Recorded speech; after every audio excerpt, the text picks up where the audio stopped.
Welcome back to our channel. Dear friend, मैं देवेंद्र आपका इस चैनल द ऑनलाइन बस्ता में स्वागत करता हूं। फ्रेंड, आज का पेपर हमारा आर्मी का रिटन टेस्ट का पेपर रहने वाला है। इसमें आप जानते हैं कि ये मैक्सिमम 100 मार्क्स का होता है और 1 आवर का होता है। इसमें आपको 50 क्वेश्चन होते हैं और प्रत्येक क्वेश्चन 2 मार्क्स का रहता है। ठीक है फ्रेंड, ये ओरिजिनल पेपर है एक, इसलिए मैंने आपको यहाँ से ही शुरुआत करने के लिए सोचा है कि आपको एक ओरिजिनल पेपर का सैंपल दिखाया जाए। जब आप पेपर आर्मी में आप सिलेक्ट हो जाते हैं और रिटर्न के लिए सिलेक्ट हो जाते हैं स्पेशली, तो आप क्या करेंगे, सबसे पहले जब भी आपका टेस्ट पेपर आए तो आप इसमें जो हिदायतें हैं, इंस्ट्रक्शन हैं, इनको अवश्य पढ़ेंगे। नहीं तो इसमें साफ साफ बताया गया है कि आपको डिस्क्वालीफाई भी किया जा सकता है। तो आप इन जो निर्देश हैं इनको अक्षरश फॉलो करेंगे। तो चलिए पहला प्रश्न हम ले लेते हैं। इंस्ट्रक्शन आप पढ़ लेंगे। हम पहला प्रश्न ले लेते हैं। इसमें जो पहला भाग होगा वो सामान्य ज्ञान का होगा, जनरल नॉलेज का रहेगा। ठीक है, ये इसमें 15 क्वेश्चन होंगे और प्रत्येक क्वेश्चन 2 मार्क्स का होगा। आप देख सकते हैं 15 क्वेश्चन होंगे और प्रत्येक क्वेश्चन 2 मार्क्स का, यानी 30 मार्क्स का ये रहेगा। ठीक है, तो चलिए हम पहला प्रश्न ले लेते हैं। पहला प्रश्न है, महाभारत में अर्जुन पुत्र थे। In the Mahabharata Arjuna was the son of the Pandu, Shakuni, Duryodhana, Bhishma. तो जैसा आप इसका आंसर तो आप जानते ही हैं। इसका जो राइट आंसर है ए, पांडु। क्वेश्चन नंबर 2 देख लेते हैं। क्वेश्चन नंबर 2 है, मैं साफ कर लेता हूं। क्वेश्चन नंबर 2 है, हिरोशिमा पर परमाणु बम गिराया था। The atom bomb was dropped in Hiroshima on the 6 अगस्त 1945, 2 अगस्त 1945, 2 अगस्त 1944, इनमें से कोई नहीं। द 6 अगस्त 1945, 2 अगस्त 1945, 2 अगस्त 1944 और नन ऑफ दीज। तो इसका जो सही आंसर होगा ये होगा ए, 6 अगस्त 1945 को हिरोशिमा में बम गिराया था। ठीक है, और 9 अगस्त को नागासाकी में गिराया था। ठीक है, चलिए क्वेश्चन नंबर 3 देख लेते हैं। बांग्लादेश में कौन सी मुद्रा का प्रचलन है? The currency used in Bangladesh is टका, पैसा, रूबल या इनमें से कोई नहीं, नन ऑफ दीज। तो इसका जो सही आंसर होगा, राइट आंसर होगा, वो होगा ए, टका। चलिए क्वेश्चन नंबर 4 देख लेते हैं। क्वेश्चन नंबर 4 है, मंदिरों के प्रांत के नाम से जाना जाता है। Is known as the land of temples. Madhya Pradesh, Uttar Pradesh, Tamil Nadu, इनमें से कोई नहीं, नन ऑफ दीज। तो इसका जो राइट आंसर होगा वो होगा सी, तमिलनाडु। तमिलनाडु को मंदिरों का प्रांत के नाम से भी जाना जाता है। क्वेश्चन नंबर 5 देख लेते हैं। रबी फसल किस महीने बोई जाती है? Which month are rabi crop sown? The October November, July August, December January या इनमें से कोई नहीं, नन ऑफ दीज। तो इसका जो राइट आंसर होगा वो होगा ए, अक्टूबर नवंबर। ठीक है, क्वेश्चन नंबर 6 है, मानव शरीर के तापमान को मापने के वाले यंत्र के नाम क्या है? यानी जो जिससे हम अपना टेम्परेचर नापते हैं, डॉक्टर हमारा टेम्परेचर नापता है, उस यंत्र को क्या कहते हैं? The instrument use the measuring temperature of human body is the thermometer, barometer, thermostat या फोनोग्राम। तो इसका जो सही आंसर होगा वो होगा ए, थर्मोमीटर। ठीक है, जो मुंह में डालते हैं हमारे। ठीक है, तो वो उसका नाम क्या होगा? थर्मोमीटर है। क्वेश्चन नंबर 7 देख लेते हैं। भारत का सर्वोच्च न्यायालय कहाँ स्थित है? The supreme court of India is located in Kolkata, Delhi, Lucknow या इनमें से कोई नहीं, नन ऑफ दीज। तो आप जानते हैं ये तो आसान सा प्रश्न था। इसका जो राइट आंसर होगा बी, दिल्ली में। ठीक है, स्वतंत्रता मेरा जन्मसिद्ध अधिकार है, यह किसने कहा था? Who said the freedom is my birthright? Lokmanya Tilak, Gokhale, Mahatma Gandhi, इनमें से कोई नहीं, नन ऑफ दीज। तो इसका जो राइट आंसर होगा वो होगा ए, लोकमान्य तिलक ने ये कहा था। ठीक है, आप इसको नोट भी करते रहेंगे। आप या तो आप इसका स्क्रीनशॉट रख सकते हैं या इनको अपनी जो आपकी जीके की कॉपी है उसमें भी आप इसको नोट करते रहेंगे। क्वेश्चन नंबर 9 देख लेते हैं। नासिक किस नदी के किनारे स्थित है? The Nashik is situated on the bank of which river? Krishna, Narmada, Godavari, इनमें से कोई नहीं, नन ऑफ दीज। तो right answer is C, Godavari. Nashik Godavari नदी के किनारे स्थित है। ठीक है, ये 9 क्वेश्चन आपके बन गए हैं। अब क्वेश्चन नंबर हम 10 देख लेते हैं। क्वेश्चन नंबर 10, दांडी यात्रा एक हिस्सा था। The Dandi March was a part of the home rule आंदोलन, असहयोग आंदोलन, सवज्ञा आंदोलन या भारत छोड़ो आंदोलन, क्विट इंडिया मूवमेंट। तो जो ये इसका राइट आंसर होगा ये होगा सी, सवज्ञा आंदोलन, सिविल डिसओबीडेंस मूवमेंट। ठीक है, क्वेश्चन नंबर 11 देख लेते हैं। महात्मा गांधी की हत्या कब हुई? The when was the Mahatma Gandhi एसिनेटेड? 30 जनवरी 1950, 30 जनवरी 1948, 2 अक्टूबर 1948 या इनमें से कोई नहीं, नन ऑफ दीज। तो इसका जो राइट आंसर होगा वो होगा बी, 30 जनवरी 1948। ठीक है, चलिए क्वेश्चन नंबर 12 देख लेते हैं।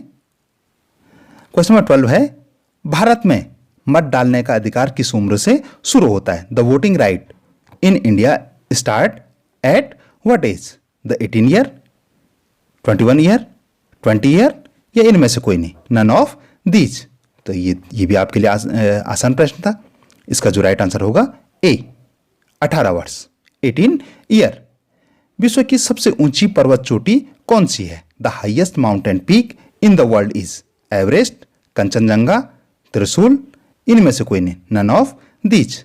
तो राइट आंसर क्या होगा ये तो आप भी जानते हैं, ए, एवरेस्ट। ठीक है, क्वेश्चन नंबर 14 देख लेते हैं। एक वयस्क में दांत होते हैं, यानी एक वयस्क में कितने दांत होते हैं? An adult has the teeth 22, 32, 36 या इनमें से कोई नहीं। ठीक है, तो राइट आंसर क्या होगा? ये होगा बी, 32 दांत होते हैं, 32 टीथ होते हैं। चलिए हम जीके का लास्ट प्रश्न देख लेते हैं। विश्व जनसंख्या दिवस कब मनाया जाता है? 11 जुलाई, 5 सितंबर, 30 अक्टूबर या इनमें से कोई नहीं। तो जैसा आप जानते हैं विश्व जनसंख्या दिवस कब मनाया जाता है? 11 जुलाई को मनाया जाता है। ये जीके का लास्ट प्रश्न था। चलिए इसके बाद जो खंड 2 है उसमें क्या होगा? सामान्य विज्ञान होगा। ठीक है, इसमें 20 क्वेश्चन होंगे और 40 मार्क्स के रहेंगे ये। ठीक है, इसका हम पहला क्वेश्चन देख लेते हैं, क्वेश्चन नंबर 16। फ्रेंड, आप जीके की कॉपी अपने पास रखेंगे और उसमें नोट भी करते रहेंगे। ठीक है, जिससे कि आपको भविष्य के लिए आपके पास काफ़ी नोट्स बन जाए। ठीक है, तो क्वेश्चन नंबर 16 देख लेते हैं। इनमें से कौन सा कार्पल का हिस्सा नहीं है? Which one of the following is not a part of carpel? Stigma, oval, anther या इनमें से कोई नहीं। तो जिसका जो राइट आंसर होगा, ये जो कार्पल का हिस्सा नहीं होता वो होता है anther. Anther is right answer. Question number 17 है, थोड़ा सा चकराने वाला क्वेश्चन है। एक गिलास पानी में तैरता बर्फ का टुकड़ा अगर पूरी तरह पिघल जाता है तो पानी का स्तर क्या होगा? ठीक है, अगर जो बर्फ का पीस है, the when the piece of the ice floating on the surface of water is break completely melt, then the level of water will, ज्यादा होगा, इंक्रीज होगा, समान रहेगा, कम होगा या इनमें से कोई नहीं। तो इसका जो राइट आंसर होगा वो होगा बी, समान रहेगा। ठीक है, पानी का स्तर में कोई अंतर नहीं आएगा। ठीक, चलिए क्वेश्चन नंबर 18 देख लेते हैं। किसी चुंबक के चुंबकीय गुण को खत्म करने के लिए इनमें से किसे अपनाया जाएगा? यानी हमको किसी चुंबक को खत्म करना है तो क्या करेंगे? उसको हथौड़े से चुंबक को मारना, ठंडा करना, कूलिंग करना, उसको लोहे के पास ले जाना, keep the contact of iron या नन ऑफ दीज। तो इसमें क्या करना? अगर हमको किसी चुंबकत्व खत्म करना है तो उसको हथौड़े से मारना। ठीक है, ये हैमरिंग ऑफ मैग्नेट, ये इसका राइट आंसर होगा। क्वेश्चन नंबर 19, एड्स किससे होता है? ठीक है, एड्स किस कारण होता है? तो बैक्टीरिया, वायरस, फंगी या नन ऑल ऑफ दीज, या इन सभी से होता है। तो आप जानते हैं, तो इसका जो राइट आंसर होगा बी, वायरस। एड्स वायरस से होता है। ठीक है, आप अगर HIV की फुल फॉर्म जानते हैं तो आपको ये प्रश्न आपका बहुत आसानी से बन जाएगा। क्वेश्चन नंबर 20 देख लेते हैं। जीवित संसार में ऊर्जा अणु के नाम से किसे जाना जाता है? ठीक है, the what is known as the energy molecule in the living worlds? TNT, ADP ATP, RNA. तो इसका जो राइट आंसर होगा वो होगा सी, एटीपी। ठीक है, ATP is the right answer. Tsunami क्या है? What is the tsunami? समुद्र की ऊंची लहरें, very high wave in sea, cyclone चक्रवात, ओलों का गिरना, हेलस्टॉर्म, या नन ऑफ दीज, इनमें से कोई नहीं। तो सुनामी क्या है? ये इसका जो राइट आंसर होगा ए। आप जानते हैं सुनामी समुद्र में भूकंप आने से और उसके बाद जो लहरें बनती हैं, ऊंची लहरें बनती, उसको हम क्या कहते हैं? सुनामी कहते हैं। ठीक है, तो चलिए क्वेश्चन नंबर 22 देख लेते हैं। क्वेश्चन नंबर 22, वजन नापने की इकाई कौन सी है? What is the unit of measuring weight? ये ध्यान रखिएगा।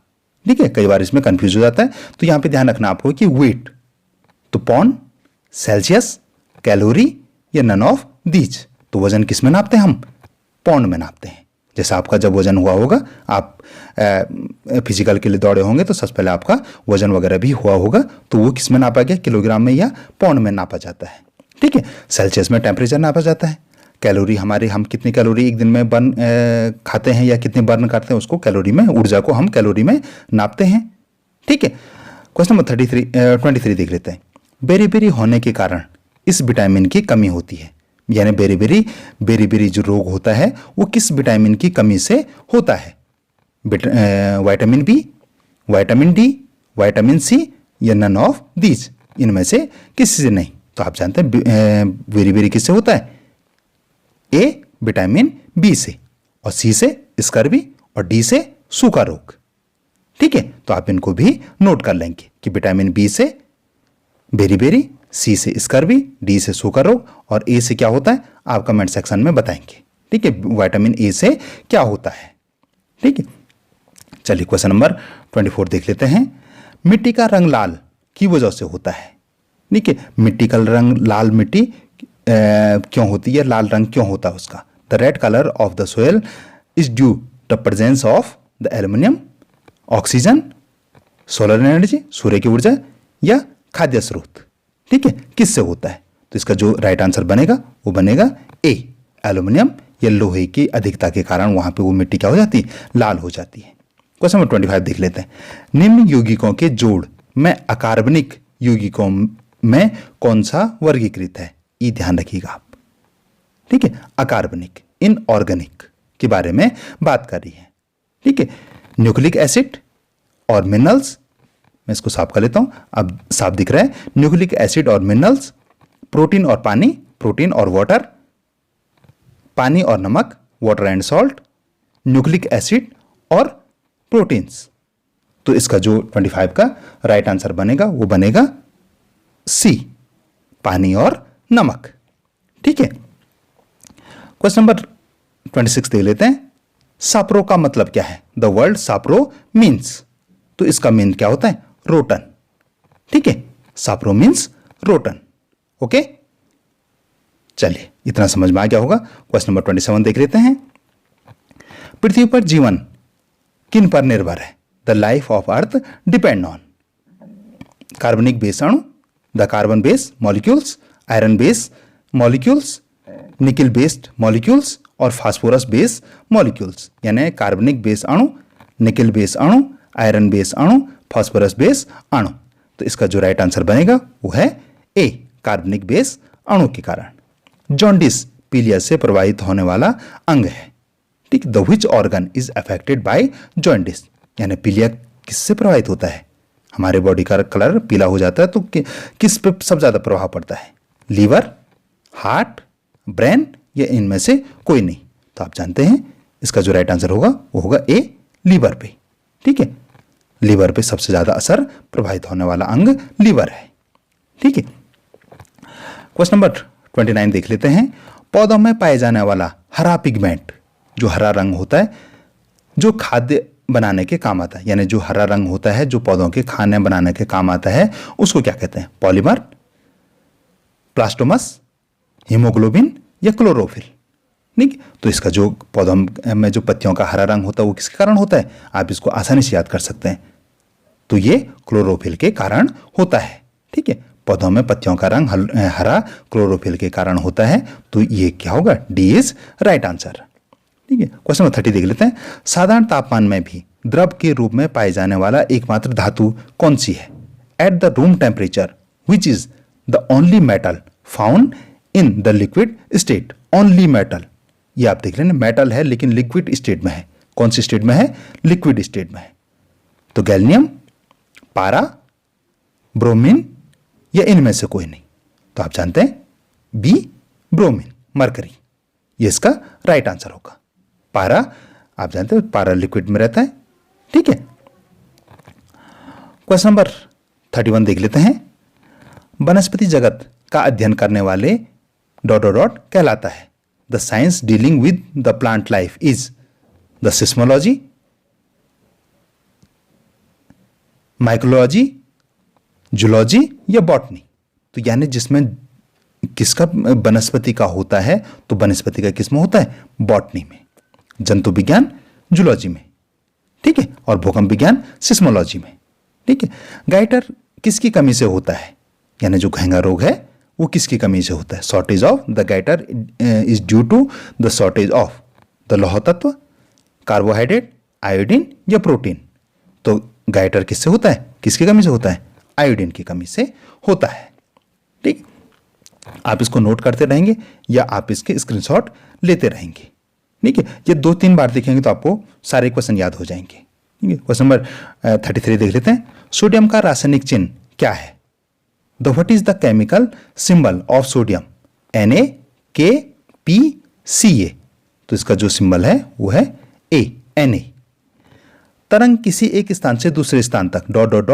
स्थानांतरण करती है। The wave transfer ... from one place to another. Mass, wavelength, energy या नन ऑफ दीज, इनमें से यानी सहित, तरंग दूरी, ऊर्जा या इनमें से कोई नहीं। तो इसका जो राइट आंसर होगा वो होगा सी, ऊर्जा को करती है। ठीक है, ये सामान्य विज्ञान का हमारा लास्ट प्रश्न और रहेगा। पौधे दिन में निम्नलिखित गैस छोड़ते हैं। पौधे दिन में कौन सी गैस छोड़ते हैं? ऑक्सीजन, नाइट्रोजन, मीथेन या इनमें से कोई नहीं। ठीक है, तो पौधे कौन सी गैस छोड़ते हैं दिन में? वो ऑक्सीजन छोड़ते हैं। तो ये राइट आंसर। और शाम को क्या, रात को क्या छोड़ते हो? वो कार्बन डाइऑक्साइड छोड़ते हैं। तो ये हमारे 35 क्वेश्चन हो गए। ठीक है, चलिए अब मैथ्स का क्वेश्चन है।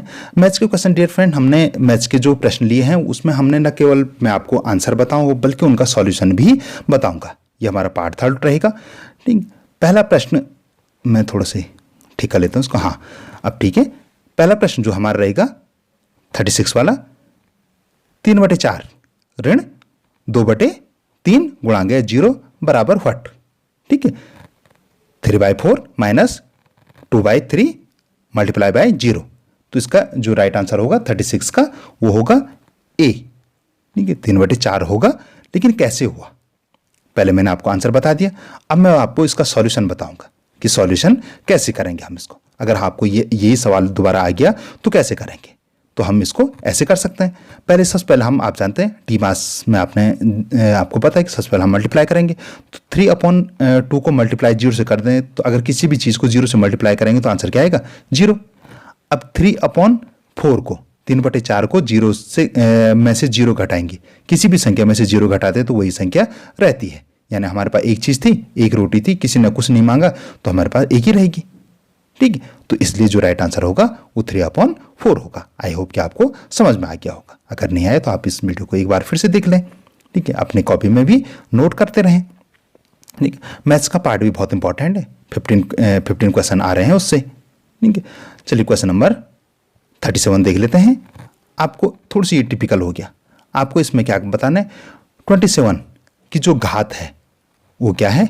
क्यू है या स्क्वायर है, जो भी माने इसको, घात है वो क्या है? 1/3 है। इसकी घात 1/3। तो इसका जो राइट आंसर होगा वो क्या होगा? तो 37 का पहले मैं आपको इसका आंसर बता देता हूँ। इसका आंसर होगा, मैं साफ कर लेता हूँ, आप एक बार देख लीजिए। 36 1/3 का जो राइट आंसर होगा वो क्या होगा? ये होगा बी, 3। अब 3 कैसे आया? चलिए देख लेते हैं। पूरी प्रोसेस हम देख लेते हैं। थोड़ी सी मैं जूम आउट कर लेता हूँ और आपको अब आप पूरी प्रोसेस देख लेते हैं। मैंने दोनों मीडियम में दिखाया गया है। ठीक है, हम 27 को क्या लिख सकते हैं कि 1/3 घात को हम ऐसे लिखते हैं, लेकिन हम इसको कैसे व्यक्त कर सकते हैं, हम इसको ऐसे भी व्यक्त कर सकते हैं। ठीक है, यानी 3 की घात 3 गुणा गया 1/3। अब इसमें ये वाला फॉर्मूला लागू हो जाता है।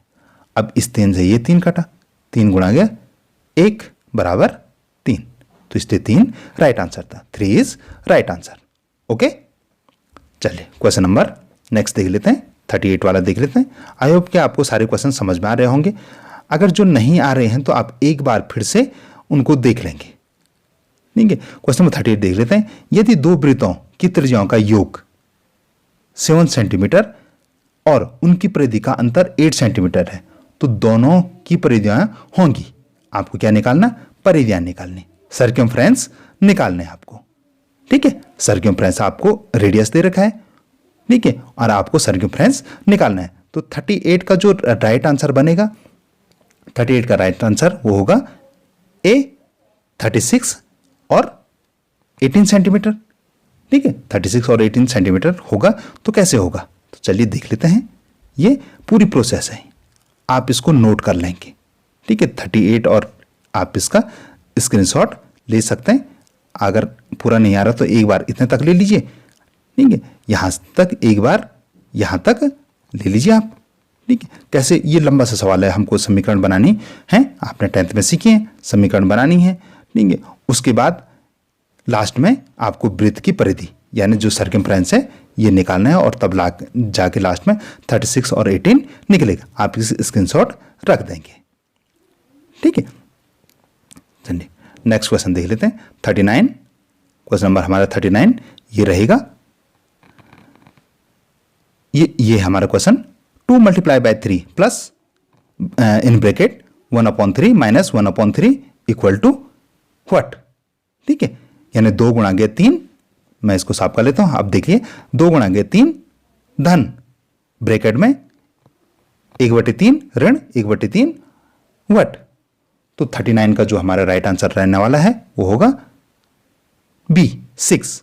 अब 6 कैसे आया, 6 कैसे आया, अभी ये देखने वाली बात है। चलिए देख लेते हैं 6 कैसे आया। तो ये तो हमारा प्रश्न है। ठीक है, इसको नहीं देखेंगे, ये बाय मिस्टेक हो गया, ये देख लेंगे आप। तो सबसे पहले हम क्या करेंगे, मल्टीप्लाई करेंगे।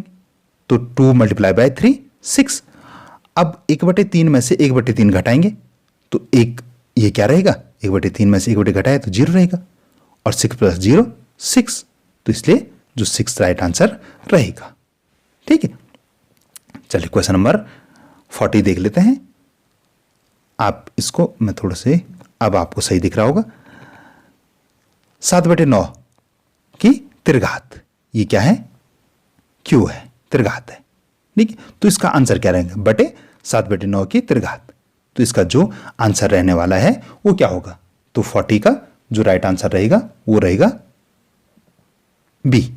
ठीक है, वैसे आप देखो, इसको काटा एक है।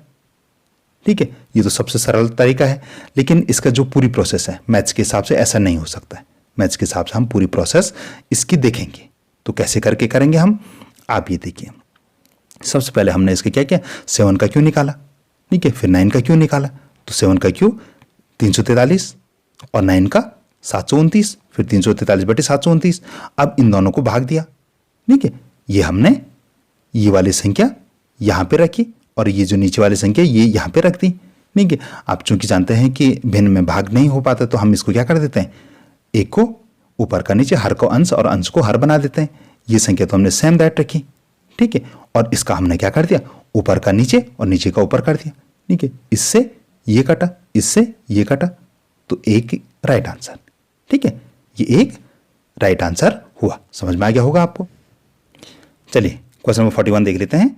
0 1 है, 0 इज प्राकृत संख्या, नेचुरल नंबर, अभाज्य संख्या, प्राइम नंबर, विषम संख्या, ऑड नंबर या पूर्ण संख्या, होल नंबर। तो इसका जो राइट आंसर होगा वो होगा डी, पूर्ण संख्या। 0 क्या है, होल नंबर है, प्राकृत संख्या नहीं है वो। ठीक है, प्राकृत संख्या 1 से शुरू होती है। क्वेश्चन 42, वृत्त का क्षेत्रफल होता है एरिया ऑफ सर्किल। तो 42 का जो राइट आंसर होगा, आप इसको तो जानते हैं, पाई आर स्क्वायर। ठीक है, तो ए इसका राइट आंसर रहने वाला है। 42 का ए राइट आंसर। ये तो फॉर्मूला आपको याद होंगे, नहीं है तो आप कुछ फॉर्मूले याद कर लेंगे। ठीक है, क्वेश्चन नंबर 43 देख लेते हैं हम। ठीक है, त्रिभुज ए बी सी, इसमें सबसे पहले त्रिभुज बना लेता हूं, मैं एक ड्रॉ कर लेता हूं। ये त्रिभुज है, इसमें ए बी सी देख लेते हैं, ए बी और सी। ए बी सी, ए कोण कितना है, ये 20 अंश का है। ठीक है, ये है 20, कोण बी ये है 60 अंश का। ठीक है, तो सी कितना होगा।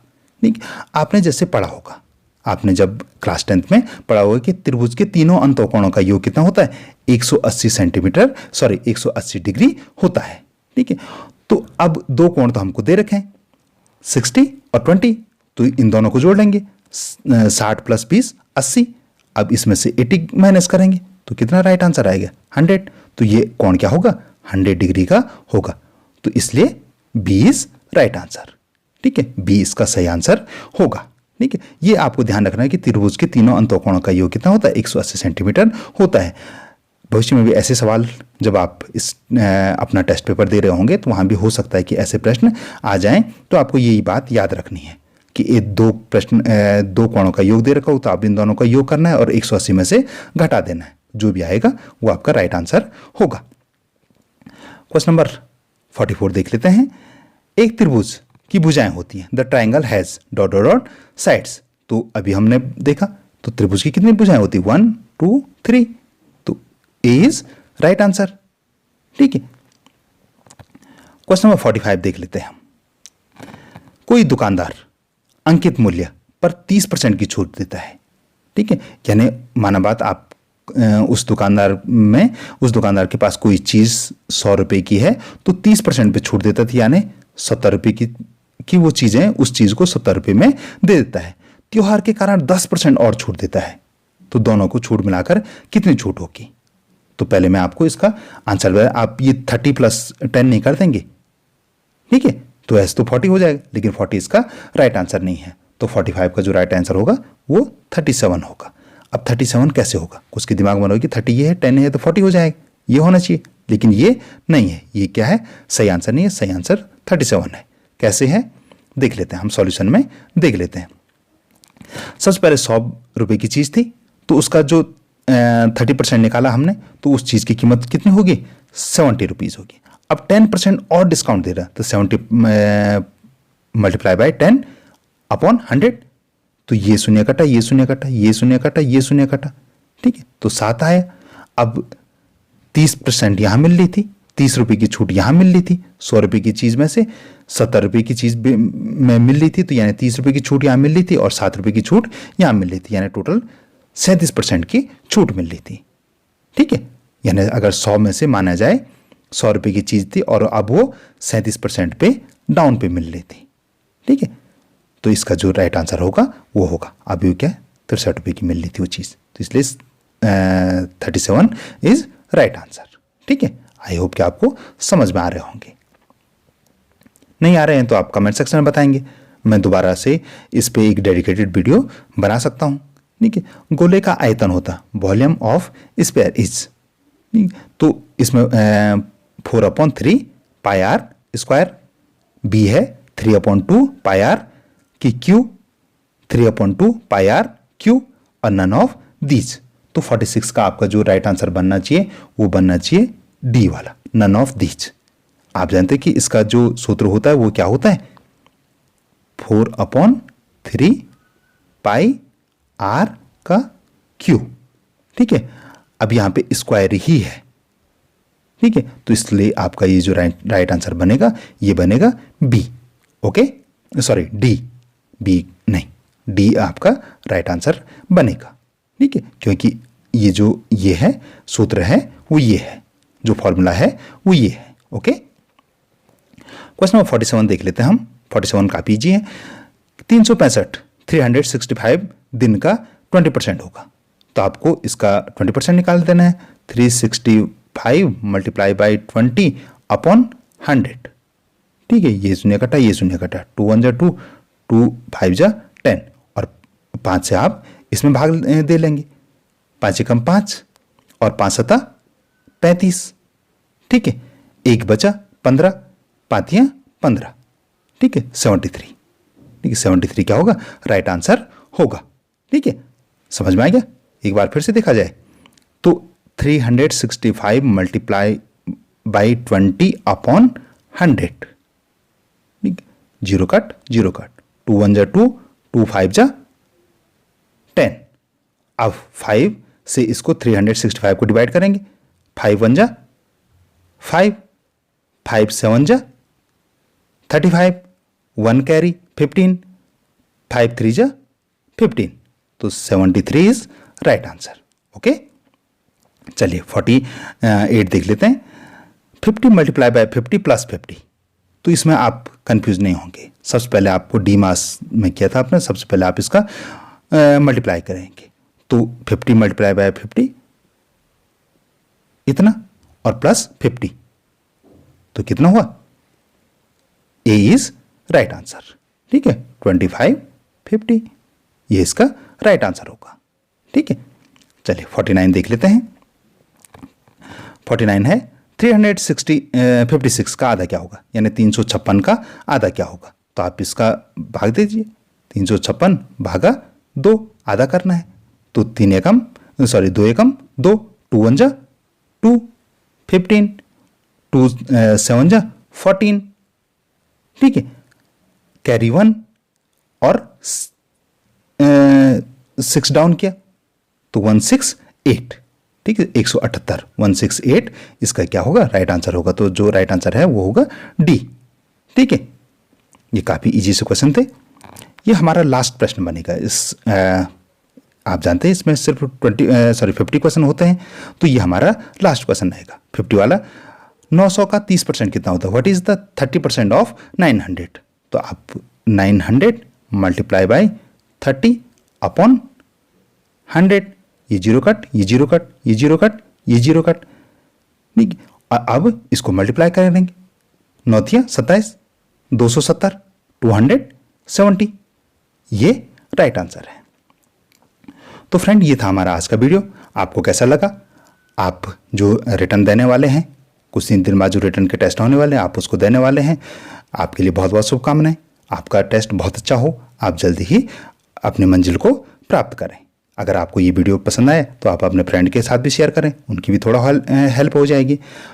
आप इस वीडियो को सोशल मीडिया प्लेटफॉर्म पे भी शेयर कर सकते हैं, अपने व्हाट्सएप, फेसबुक, इंस्टाग्राम आदि पे भी इनको शेयर कर सकते हैं।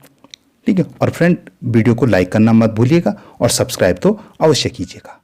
धन्यवाद।